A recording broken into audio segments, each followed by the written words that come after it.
Eliseu compreendeu que não havia nada a fazer e desligou o telefone. A fase azul, nome de código só conhecido por Curtis, os diretores e nós, era, na realidade, a primeira das 3 etapas em que tinha sido dividida a segunda aventura. Mas não irei referir-me, por agora, às fases seguintes, a verde e vermelha. A que devíamos executar no dia seguinte era vital, face à exploração a que nos propunhamos. Como simples informação antecipada, direi que, segundo o programa previsto pelo Cavalo de Troia, um dos meus trabalhos do outro lado, supondo que tudo funcionasse corretamente, consistiria na análise da natureza e composição atômica e molecular do chamado, pelos cristãos, corpo glorioso de Cristo. Supondo, naturalmente, que essas aparições, depois da morte e ressurreição, fossem verdadeiras. Para isso, a minha querida e familiar vara de Moisés, tão útil nas comprovações médicas durante a paixão e morte de Jesus, tinha de sofrer algumas modificações, às quais me referirei em seu devido tempo. Um dos dispositivos, em especial, era fundamental para o desempenho dessa missão de investigação do misterioso corpo glorioso. E, apesar do seu acondicionamento no interior da vara não levantar muitas dificuldades técnicas, a escassez do tempo disponível e o necessário transporte da sofisticada ferramenta para os Estados Unidos preocupava-nos. Nisto, portanto, se baseava a fase azul: enviar para o nosso país os equipamentos susceptíveis de alterações ou mudanças. Dadas as difíceis circunstâncias que atravessávamos, dificultadas ainda mais pela detenção de Abu Daoud, o que em condições normais teria sido um trâmite sem complicações, apresentava-se agora como uma operação comprometedora. Eu explico-me. Na sequência dos acontecimentos azarentos vívidos nos últimos dias, e por razões de segurança, Curtis tinha preferido que a vara de Moisés ficasse com o resto dos equipamentos na mesquita.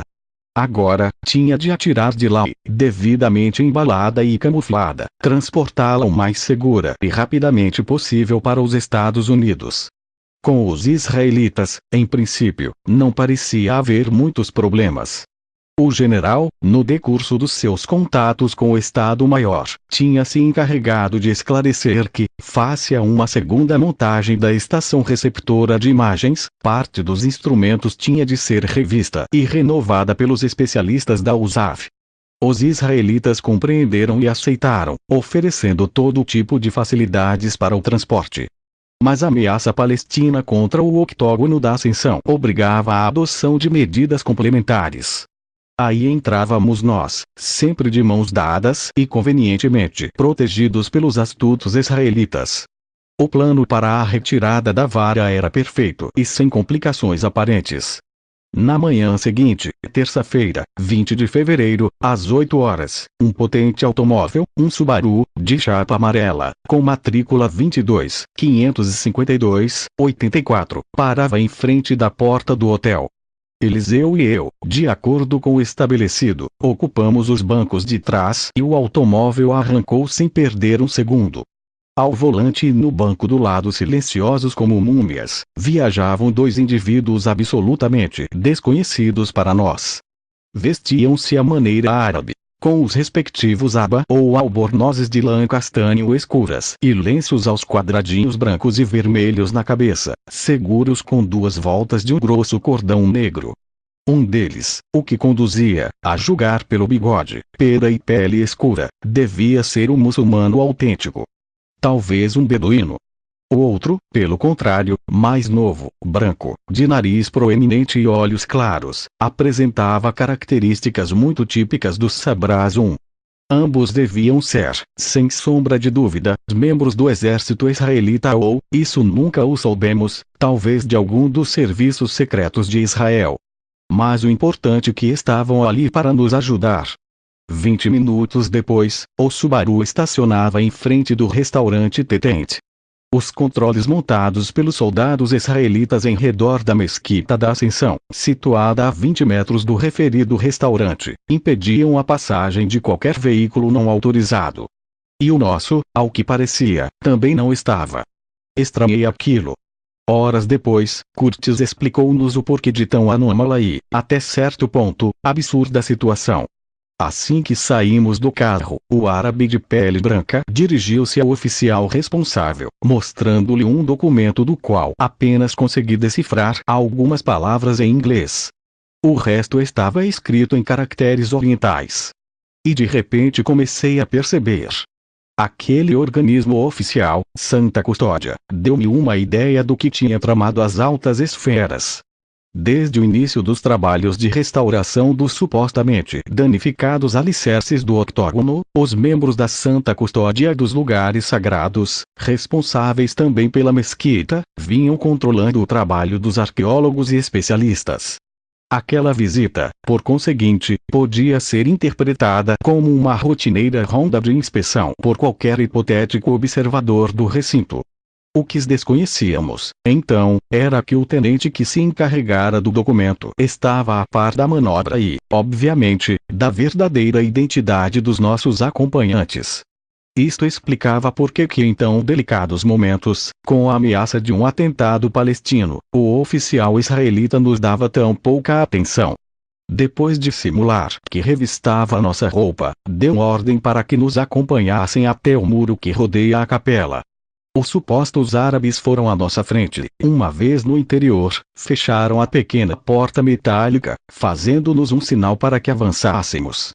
Durante o tempo gasto na localização e recolha dos 2 estojos blindados, com pouco mais de 1 metro de comprimento cada um e nos quais fora colocado um rótulo que dizia frágil, material de laboratório, que continham as diferentes peças desmontadas da vara de Moisés, os nossos protetores não arredaram pé da entrada.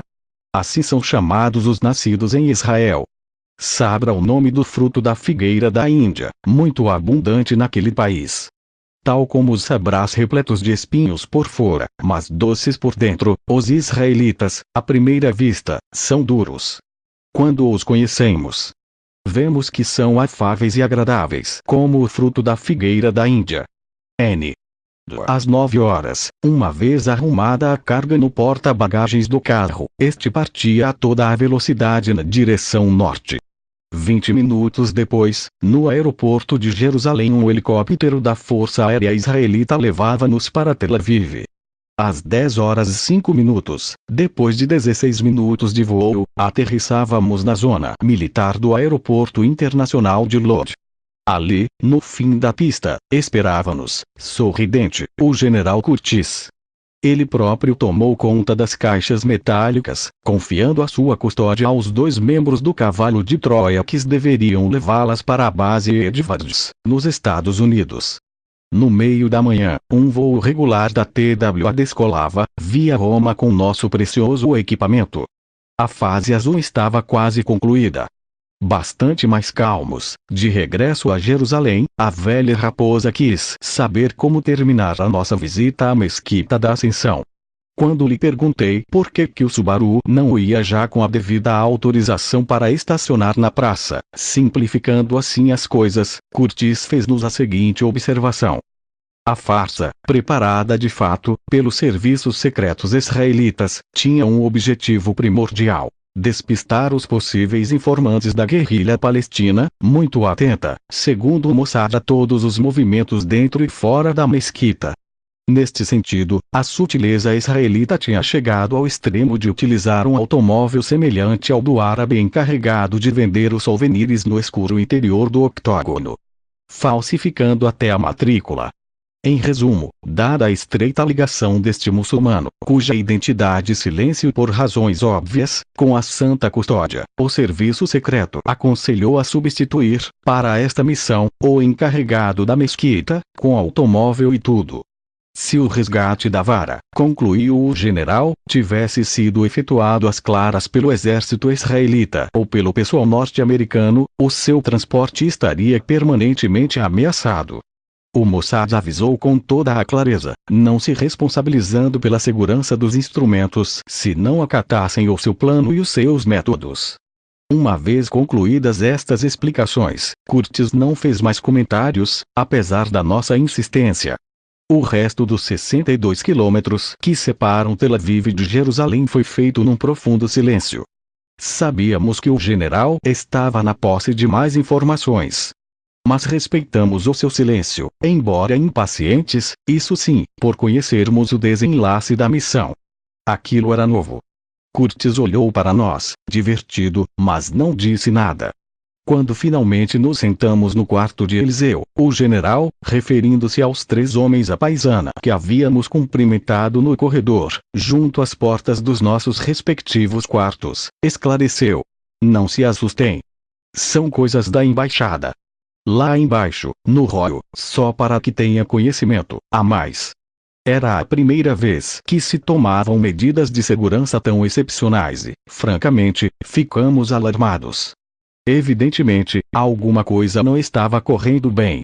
Mas o som do telefone nos obrigaria a adiar algumas das muitas perguntas que, na minha opinião, tínhamos direito a fazer. O resto da equipe estava à espera na sala de jantar do hotel. Quando saiu do quarto, Curtis trocou umas breves palavras com um dos funcionários, e logo 2 deles se juntaram a nós. Ainda mal tínhamos começado a almoçar, sempre sob a discreta vigilância dos guarda-costas, sentados a uma mesa próxima, e o general adiantou-se aos meus pensamentos e às minhas intenções. "Suponho que já sabe da prisão desse guerrilheiro. Como é que se chama?" "Abu Daoud", interveio um dos diretores do projeto. "É isso", concordou Curtis com um gesto de preocupação. "O governo de Golda receia uma represália palestina. Portanto, não se admirem", comentou baixando o tom da voz e apontando dissimuladamente para os funcionários, "das medidas especiais que se adotaram. Pessoalmente, creio que este incidente pode nos beneficiar." Perante a lógica consternação dos presentes, concluiu assim a sua exposição. Esse perigo latente obrigou os israelitas a acelerar a mudança dos equipamentos para o novo local,